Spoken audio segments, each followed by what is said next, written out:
All right. Hello. My name is Dylan Haddox. I am doing this at 11:30, so I'm cutting it close, flying by the seat of my pants. And this is my physical development debate presentation. This is for Laura Roosevelt's class, TEL 215, and this is 9/16/2025. My selected topic was should school should Should schools shift start times to align with adolescent sleep patterns? A factual examination of the topic and related viewpoints. Here's my introduction information. Um, uh, Several of I think three of them separately mentioned that adolescents need 8 to 10 hours of sleep each night, and most of them get a fraction of that, maybe six, maybe even five. Like some of these kids are getting a surprising a surprisingly little amount of sleep, and you got to stop and wonder, is that happening at home? Is there a systemic reason, especially when you learn about some of these health issues that causes. um, Early start times can disrupt natural circadian rhythms, leaving even your most studious students sleep deprived, insufficiently ready for the day. It's been linked to lower academic performance, reduced attention, and even negative health outcomes outside of that, such as mental health or physical health. The argument that most people make, that all of the articles that I read make, is whether or not we should or we shouldn't stagger the time of these student starts. That's a mouthful, but the opposite viewpoint would be people have lives. You gotta, some parents want to take their kids at a certain time. That's how it's been for however long. And uh, as a result, some of these people are citing logistical errors issues like their commute, or like breakfast, like interrupting certain things because their kids are needing a ride later in the day. um, and those are all real world issues. Those are things you can't stop thinking about in your own classroom, in your own practice. Here is more background information on the topic. I'm pretty proud of this. Pretty proud of this here. What's it called? Pretty proud of this visual. Oh my goodness, I'm sorry. I'm pretty proud of this visual, mostly just because uh, I, I used information from one of my articles and punched it into ChatGPT and had them make the little graph, and it's pretty. Yeah, I don't know if it's scientifically accurate, but it's a nice little visual aid for what I'm trying to get at. And we already went over the 8 to 10 hours, but most of these kids are getting less, and the primary listed reason for most of these kids was that they are, having to do school. They have homework, they have other things that they can't do before school. You are assigned schoolwork after school. These losses of time, losses of sleep, can lead to even worse academic decline, increased mental health concerns like anxiety, depression, even behavioral issues. Sometimes that can be like oppositional defiance disorder. um, or even it could go as far as physical health, where because of this poor sleep, you're becoming obese. There are a bunch of, you could be weakened immunity if you don't get the proper rest. You're not going to be able to fight off diseases. If you get COVID and you aren't sleeping versus somebody who sleeps all the time, rests, eats their fruits and vegetables, and they're gonna beat the disease much faster than you are. If you sleep 6 hours a day and run on caffeine. Um, this particular article, these I don't know how to say his last name, Zipperin. It was like 40 different or authors. It was really, really pretty impressive. Um, oops. Uh, it,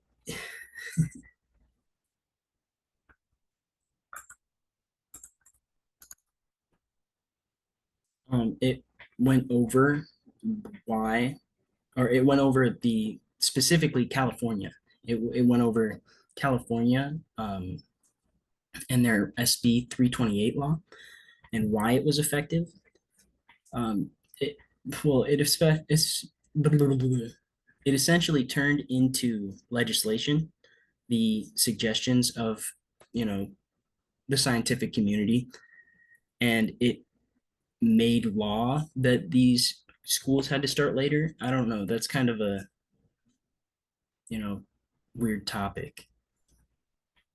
And here we have why staggering school start times benefits adolescents. Adolescents have a natural delay in their circadian rhythm. This means they're starting later. This means they want to start like 10 or 11 even. And when they start at 10 or 11, they're gonna wanna go to bed even later as well. That's gonna be like, 10 or 11 again. And this means a proper 8 to 10 hours a day. That means maybe 6, 7 of those hours are REM sleep, and that's probably the best case scenario. Later starts are linked to reduced sleepiness, even though they don't combat it fully. Improved attention in the classroom and even healthier habits. Like, when you get up early, you have time to do stuff. You have time to think. You have time to, you grab your pencil, you ready yourself for the day. Um,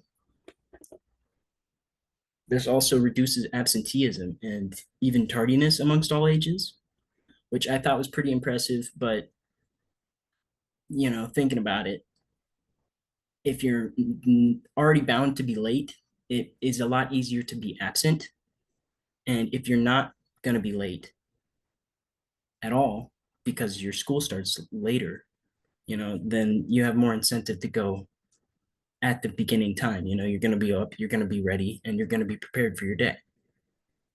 Now, on that opposite spectrum, we have people who, you know, school's not their only thing. It's a part of their life. It's not the end all be all. And as a result, if you take a look at this graph, parents are the ones who don't want it to change. Uh, Teachers and students are pretty straight down the middle. They're pretty divided on the topic. And a number of articles also raised equity as a concern, and I can definitely see how that would be a concern if you can't free somebody up to be able to take your kid in that time. You can't pay for a babysitter or something, or trust somebody that you don't pay, to take your kids in without worrying about them or not being able to get to your shift on time. So it turns what could be an 8 hour shift into a 6 hour shift. And then your boss is chewing you out because you had to, miss the first 2 hours. That kind of stuff sucks. It's just the real world colliding with this. From my critical analysis, I discussed the patterns and themes identified. Um, Most of it was just it's related to sleep. Adolescence, circadian rhythms, all that stuff. Almost every article agreed on that stuff. Sleep deprivation negatively impacts health. That's just the case all across the board, and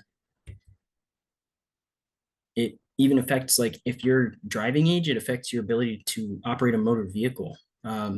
And there can be implications in school and teachers with even parents. Here's my multimedia inclusion. Oops.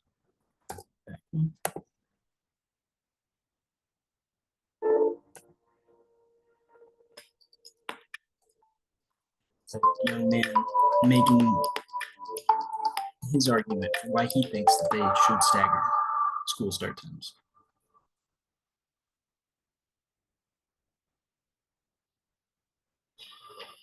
What is the best kind of cheese to use to catch a bear? Someone knows over here? Obviously, the answer is camembert. Camembert. Camembert. Okay. Thank you. I have a head full of cheese puns, but I was told I have to keep it brief. Oh, I'm so sorry. It's actually an incorrect video. What did the piece of cheese say when it looked into the mirror?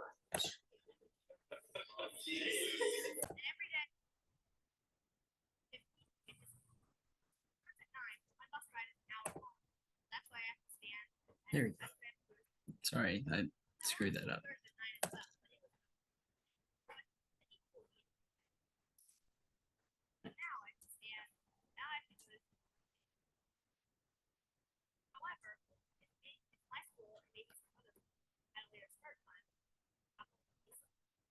And this is just his argument. I thought it was especially powerful because he is, an adolescent.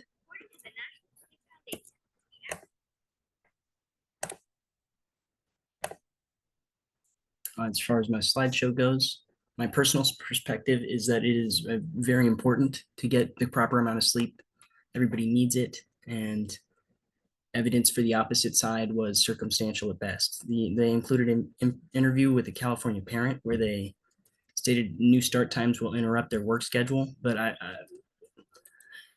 at the end of the day, that's something that can be addressed as a whole for society. And here are my references. Thank you very much. Goodbye.